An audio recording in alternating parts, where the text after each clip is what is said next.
Dr. Collins here. Let's talk 3 reasons why the Y-vector template is a must for your orthogonal practice.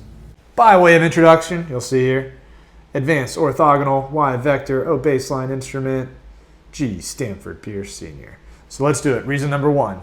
If I am taking the time to measure where their head is at rotationally, if that is one of my steps, then I can guarantee you're going to put a lot more energy into making sure you set them up perfectly. If you are getting wacky post x-rays, meaning multiple factors are kicking up on your post x-rays, high likelihood it's going to be your mastoid support as the culprit. So having this additional measurement where you're using that Y-vector template to measure that rotational is also this perfect opportunity to really pay attention to how you're setting up that patient in terms of mastoid support.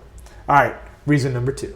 The Y-vector template is also an amazing kind of secondary reference cross-check for where that patient is at on this headpiece. Whether it's sloppy setup or maybe I've been working on some of these influences, I've been dragging that shoulder anterior, posterior, right? And by the time I get to measuring the head position, well, they've typically drifted forward, if anything.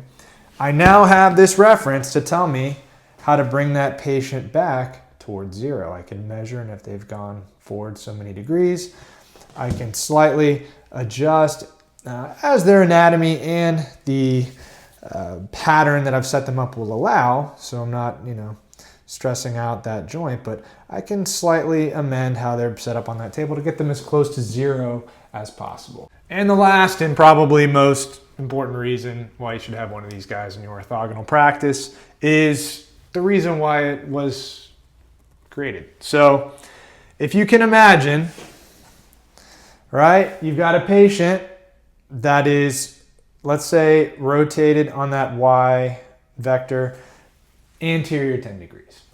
If I go to just set the table up, let's say that their x-ray analysis says I should be adjusting them on anterior 10 degrees, right? That arm to anterior 10. Well, we got a problem now because if they're already anterior 10, right? And I've measured that and I've got a 10 measurement, what am I actually adjusting them on, right? 0. What? Yeah. 0. So we need to be taking that arm actually and accommodating for that, take them out to 20.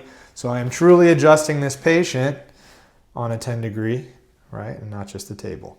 All right, with that, we got our advanced orthogonal boot camp is going to be on the 24th. So we're like a week away. You got to register. If you haven't yet, I'm going to put a link in the description so you guys can be there and get brushed up, man. Learn about tools like this Y-vector template from G. Stanford Pierce. Right? This kind of accuracy of being able to adjust the CCJ is critical. So hopefully we'll see you at the boot camp. But other than that, thank you for watching this Y-vector template. Another reason to go AdvO. And for the love of God, please clean your templates. You don't want this coming down on your head when you're getting adjusted.